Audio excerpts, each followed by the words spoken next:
Singer Mangli ఈ పేరు తెలియని వారంటూ ఎవరు ఉండరు. అయితే సింగర్ మంగ్లీ ఎక్కడి నుంచి వచ్చారు, అసలు ఏంటి ఆవి కథ అని మొత్తం చూసుకున్నట్లయితే ఇప్పుడు వివాదాల చుట్టూ తిరుగుతుందనే చెప్పుకోవాలి. చాలా తక్కువ స్టేజ్ నుంచి వచ్చిన ఆమె, అంటే ఒక పరంగా చూసుకున్నట్లయితే అసలు ఫస్ట్ ఎలాంటి అవకాశాలు ఉండేవి కాదు. కుటుంబం కూడా మధ్యతరగతి, ఒక పేదరికం కుటుంబం నుంచి ఆవిడ వచ్చారు. అయితే చాలా తన కాళ్ళ మీద తను నిలబడడానికి చాలా ట్రై కూడా చేశారు, అలాగే నిలబడగలిగారు. కానీ ఇప్పుడు ప్రతి ఒక్కరూ కూడా అనుకుంటున్న విషయం ఏంటంటే తీవ్ర వివాదానికి ఆవిడ గురవుతున్నారు. ఎందుకంటే నెలలో కనీసం 2 సార్లైనా మంగ్లీ టాపిక్ లేనిదే సోషల్ మీడియా కావచ్చు, మీడియా సర్కిల్లో కావచ్చు ఎటువంటి వార్త కూడా లేదు. ఎందుకంటే మంగ్లీ చేస్తున్న పనులు కూడా ఇప్పుడు అంత ప్రభావితం చేస్తున్నాయి ప్రతి ఒక్కరిని.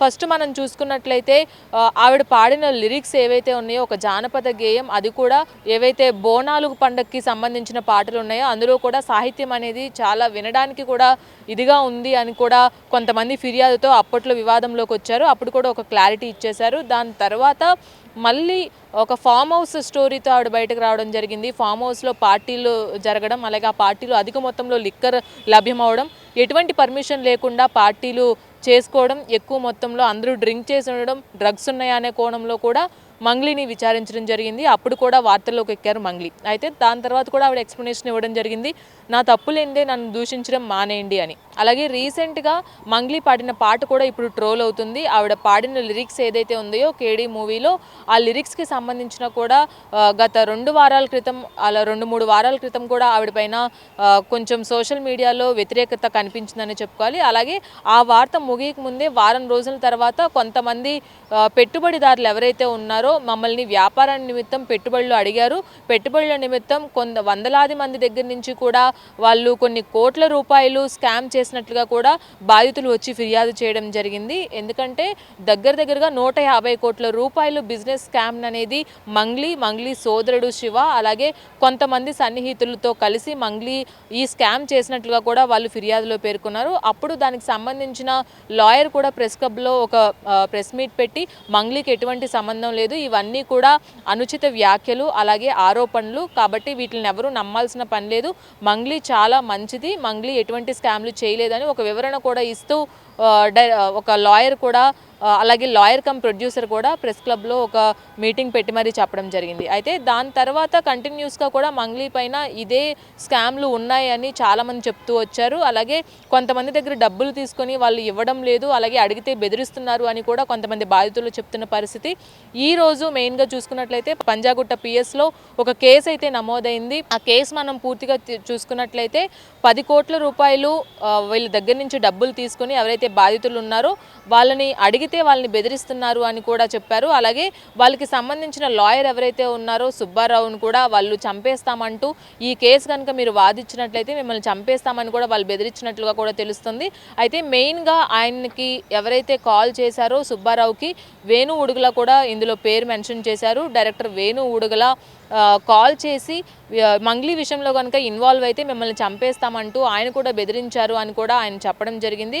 ఫిర్యాదులో చూసుకున్నట్లయితే దాదాపుగా మంగ్లీ సోదరుడు శివ, అలాగే మరో ముగ్గురు పైన ఆ ముగ్గురులో వేణు ఉడుగులా కూడా ఉన్నట్లుగా తెలుస్తుంది. వీరందరిపైన కూడా బిఎన్ఎస్ సెక్షన్ 351 అలాగే 352 కేసులు అయితే నమోదు చేసినట్లుగా కూడా తెలుస్తుంది.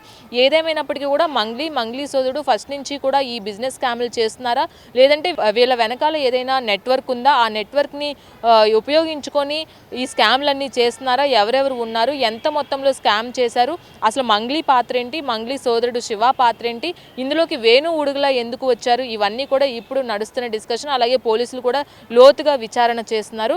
మంగ్లీ గతంలో కూడా ఆంధ్రప్రదేశ్కి సంబంధించిన రాజకీయాల్లో కూడా కొంచెం యాక్టివ్గా ఉన్నారు. ఇటు వైసీపీకి సంబంధించిన కొంతమంది శ్రేణులతో ఆవిడ సన్నిహితంగా ఉండడం, అలాగే కొన్ని పదవులు కూడా ఆవిడకి ఇవ్వడం, అప్పుడు కూడా అప్పట్లో ఉన్న ప్రతిపక్షం పైన వైసీపీ తరపున మంగ్లీ కొన్ని ప్రచారాలు కూడా చేయడం జరిగింది.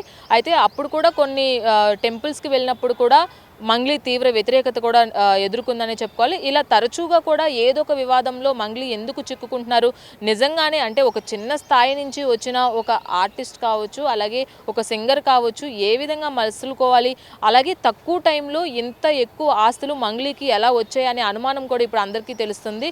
ఎందుకంటే సింగర్గా సర్వైవ్ అవ్వడం అనేది ఎంత కష్టమో ప్రతి ఒక్కరికి తెలుసు. ప్రతి ఒక్కరూ కూడా దానిపైనే అంటే సింగర్గా ఎంతమంది ఇప్పుడు మనం చూసుకున్నట్లయితే చూసుకున్నట్లయితే చాలామంది కూడా దశాబ్దాల కాలం నుంచి కూడా సింగర్స్ ఉన్నారు. కానీ ఇంత ఎక్కువ మొత్తంలో ఇంత తక్కువ టైంలో ఇంత హై ప్రయారిటీ ఇస్తూ కూడా మంగ్లీకి చేయడం, అలాగే మంగ్లీ వెనకాల ఎవరైనా నెట్వర్క్ ఉన్నారా, ఆ నెట్వర్క్ని యూజ్ చేసుకునే మంగ్లీ ఇంత సంపాదించిందా అని కూడా అనుమానాలు వ్యక్తమవుతున్నాయి. ఎందుకంటే ఆవిడ ఆస్తులు కావచ్చు, ఫామ్ హౌస్లో పార్టీలు కావచ్చు, అలాగే రీసెంట్గా తీసుకుంటున్న ఫ్లాట్స్ కావచ్చు, అలాగే ఆవిడ ఆస్తుల వివరాలు కూడా అసలు ఏంటి, బ్యాంక్ అకౌంట్స్ ట్రాన్సాక్షన్స్ ఇవన్నీ కూడా వెలికి తీసే ప్రయత్నంలో పోలీసులు ఉన్నారు.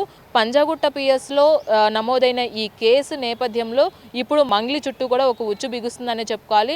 ఎందుకంటే ఆవిడ మెయింటెనెన్స్ కావచ్చు, అలాగే ఆవిడ చెల్లెళ్ళు కావచ్చు, వీళ్ళందరూ కూడా ఇప్పుడు అంటే ఒక పేదరిక కుటుంబం నుంచి వచ్చిన వ్యక్తుల్లాగా ఇప్పుడు కనిపించట్లేదు. ఖచ్చితంగా సెటిల్డ్ అయ్యారు. ఇంత వెల్ సెటిల్డ్ అవడానికి ఖచ్చితంగా ఇంతమంది వ్యాపారస్తుల్ని అలాగే బాధితుల్ని మోసం చేయడమేనా అనేది కూడా ఒక ప్రశ్నగా మనకి కనిపిస్తుంది. ఎందుకంటే కొన్ని 150 కోట్లు అంటే సామాన్య విషయం కాదు. ఆ 150 కోట్లు అసలు మంగ్లీ ఏం చేసింది? అలాగే లాయర్ కూడా ఎందుకు బెదిరిస్తున్నారు? వాళ్ళ వైపున తప్పు లేకపోతే ఎందుకు వాళ్ళు డైరెక్ట్గా వచ్చి సమాధానం చెప్పలేకపోతున్నారు అని ఇప్పుడు ఉన్న క్వశ్చన్స్ అనమాట. మరి మంగ్లీ విషయంలో మంగ్లీ ఎలా రెస్పాండ్ అవుతుంది, అలాగే మంగ్లీ తమ్ముడు శివ ఎవరైతే ఉన్నారో ఆయన పరిస్థితి ఏంటి, ఆయనకి సంబంధించిన నెట్వర్క్ ఏదైనా ఉందా, అలాగే వేణు ఉడుగుల ఎందుకు బెదిరిస్తున్నారు, వేణు ఉడుగులకి అలాగే మంగ్లీకి ఉన్న సంబంధం ఏంటి, ఇవన్నీ కూడా ఇప్పుడు ఆలోచించాల్సిన విషయాలు. అలాగే మంగ్లీ కూడా ఎందుకు ఇప్పటివరకు కూడా బయటకు వచ్చి రెస్పాండ్ అవ్వలేదు అని కూడా అందరూ అనుమానం వ్యక్తం చేస్తున్నారు. ఎందుకంటే ఏదో విషయం జరిగినప్పటికీ వెంటనే రెస్పాండ్ అయ్యే మంగ్లీ ఈ విషయంలో గత 2 వారాల నుంచి కూడా ఇదే ఇష్యూ రన్ అవుతూ వచ్చింది. అలాగే ఈవెన్ న్యాయవాదికి కూడా బెదిరించారు అంటే వాళ్ళ తప్పు ఉంది అని కూడా చాలామంది ఫిక్స్ అవుతున్నారు. ఏదేమైనప్పటికీ కూడా మంగ్లీ తీవ్ర వివాదాల చుట్టూ చిక్కుకుందనే చెప్పుకోవాలి.